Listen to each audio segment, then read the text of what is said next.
A necessidade de haver representantes das empresas e dos trabalhadores no Conselho de Recurso, tanto nas juntas na primeira instância, quanto nas câmaras de julgamento segunda instância, como no Conselho Pleno, que é o órgão especial, se dá por conta do artigo 10 da Constituição Federal, que diz que é assegurada a participação dos trabalhadores e empregadores aos colegiados dos órgãos públicos em que seus interesses profissionais ou previdenciários sejam objeto de discussão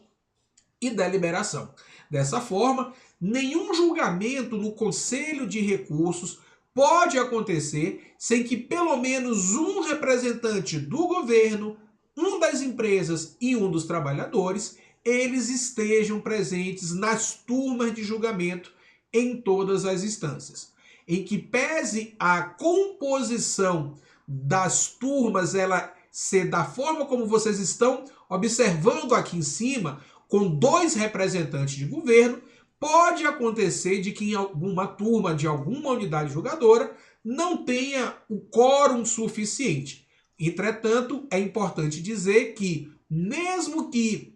não tenham 2 representantes de governo, mas apenas um durante a sessão de julgamento, não há nenhum problema em relação àquele julgamento. Não haverá nulidade, porque o que a Constituição ela predetermina é que estejam pelo menos um representante das empresas e dos trabalhadores. Tendo um representante de governo, os 3 estão sendo representados, então não há problema algum. Em relação aos representantes de governo, eles são servidores federais, estaduais, municipais ou distritais, em que pese haver uma preferência para serem servidores ou do Ministério do Trabalho e Previdência ou do INSS. No momento em que eles estão exercendo sua função de conselheiro, eles têm exclusividade na atuação junto ao Conselho de Recursos da Previdência Social. No caso dos servidores ativos, eles vão continuar recebendo, durante o período que estiverem no Conselho de Recursos, a sua remuneração do seu cargo normalmente, inclusive com adicionais, 13º, férias, enfim, todas as gratificações e adicionais que eles têm direito por conta do seu cargo. Caso ele seja um servidor aposentado, ele vai receber a sua remuneração por processo julgado.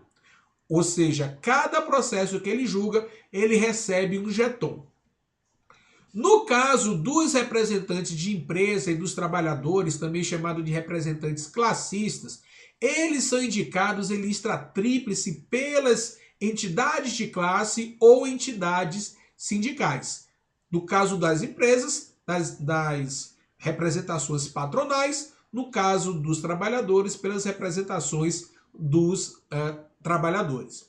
Eles, ao exercerem a sua atividade lá no Conselho de Recursos, eles trabalham de forma autônoma, portanto, são enquadrados como segurados contribuintes individuais, prestadores de serviço ao Conselho de Recursos e são remunerados ambos também com jeton, ou seja, recebem um valor por processo julgado.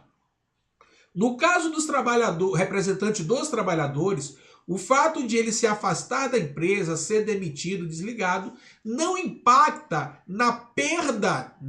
do mandato enquanto conselheiro representante dos trabalhadores. Uma vez que ele inicia o seu mandato, ele se desligando daquela empresa, ele não vai perder o mandato de conselheiro. Entretanto, se for o caso de uma recondução, ele vai precisar de uma indicação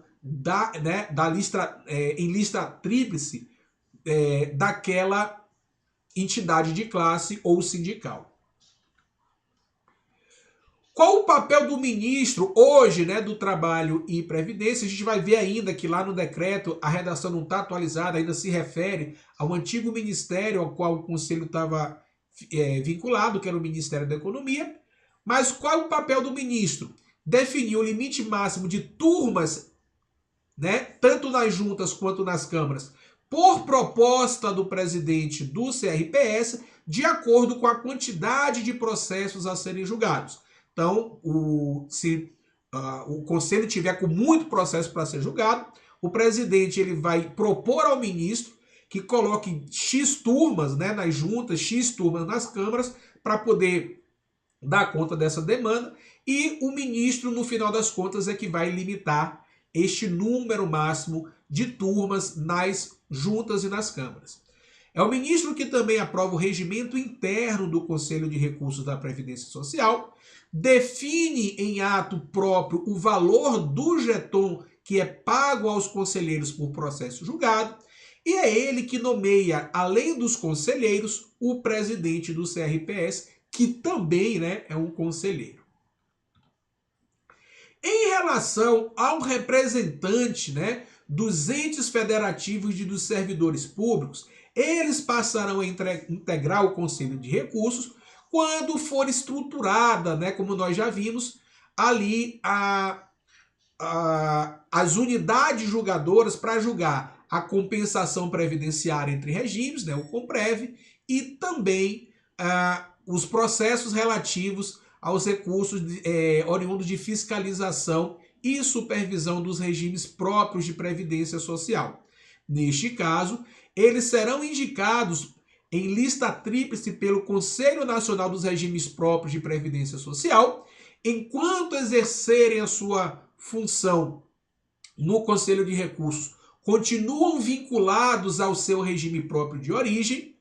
e no caso do representante dos servidores públicos, mesmo que ele se afaste daquele ente federado, até o final do mandato, ele vai poder exercer suas funções normalmente. O fato dele se afastar daquele ente federado não significa automaticamente um fim do mandato no CRPS.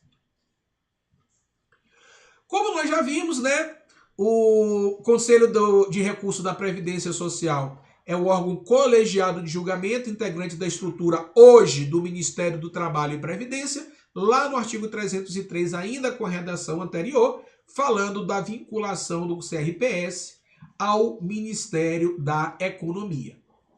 O Conselho de Recursos compreende os seguintes órgãos, que nós já vimos também, que são as juntas de recurso, com a competência para julgar em primeira instância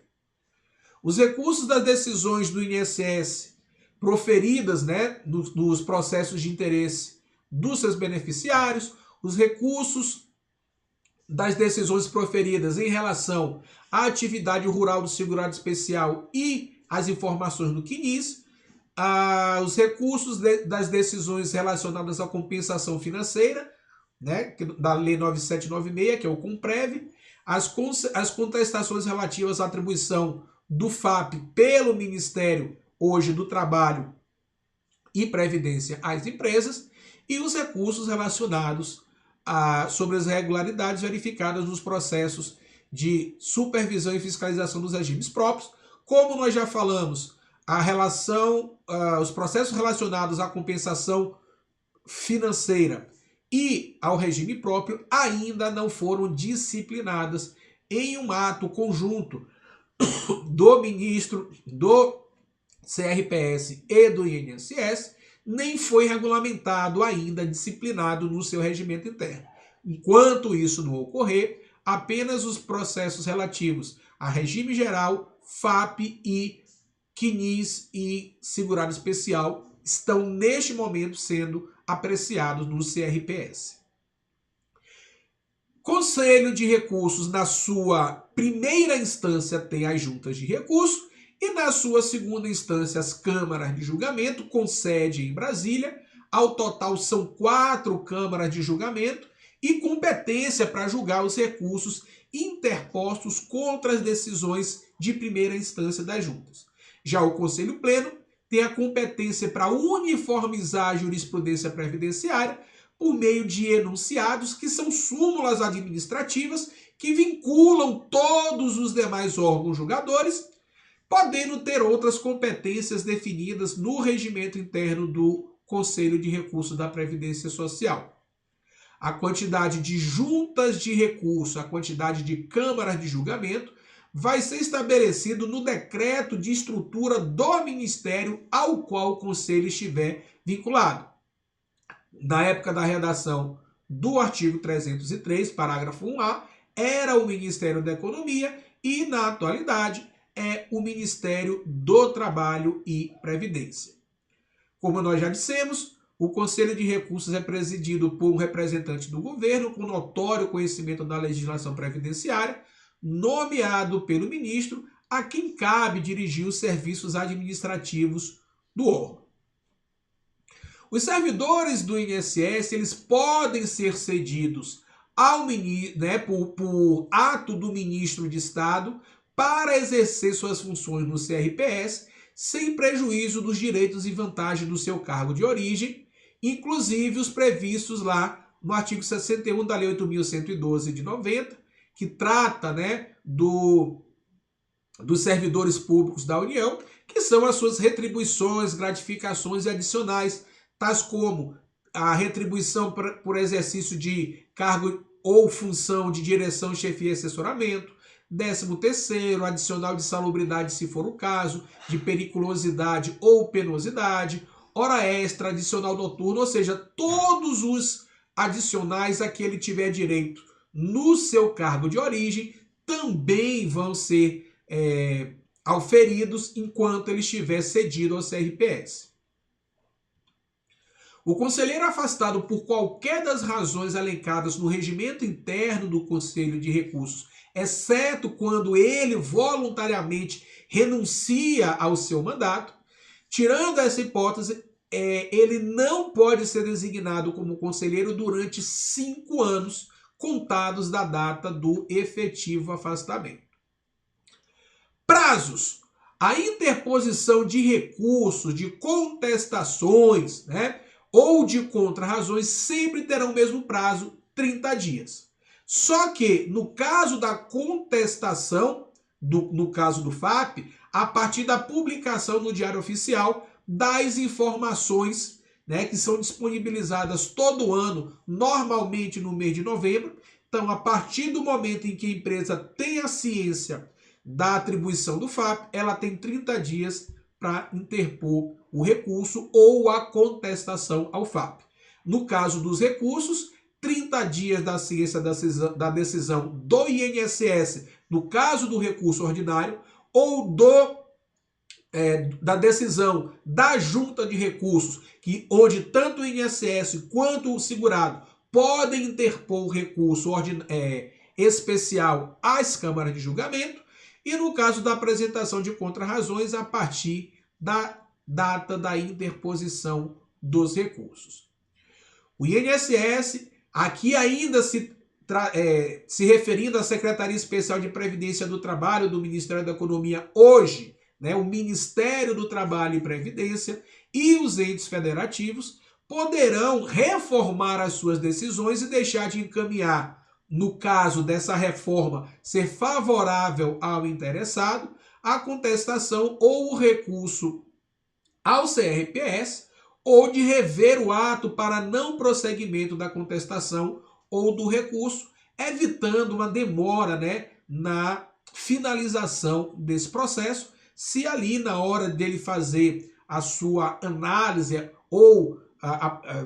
apresentar suas contrarrazões, verificar que houve uma mudança de entendimento e reconhecer o direito do interessado. Se o reconhecimento do direito do interessado ocorrer na fase de instrução do recurso por ele interposto contra a decisão da junta, ainda que de alçada ou de câmara de julgamento, o processo acompanhado das razões do novo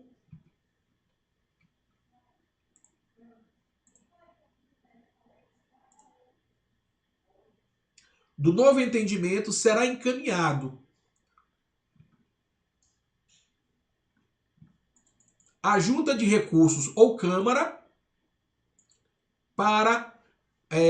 no caso da junta, para fazer o reexame da questão, ou no caso da câmara, para ela rever o acórdão por ela proferido, na forma que dispuser o regimento interno do CRPS. As contestações dos recursos relativos à atribuição do FAP às empresas, eles deverão dispor exclusivamente sobre as razões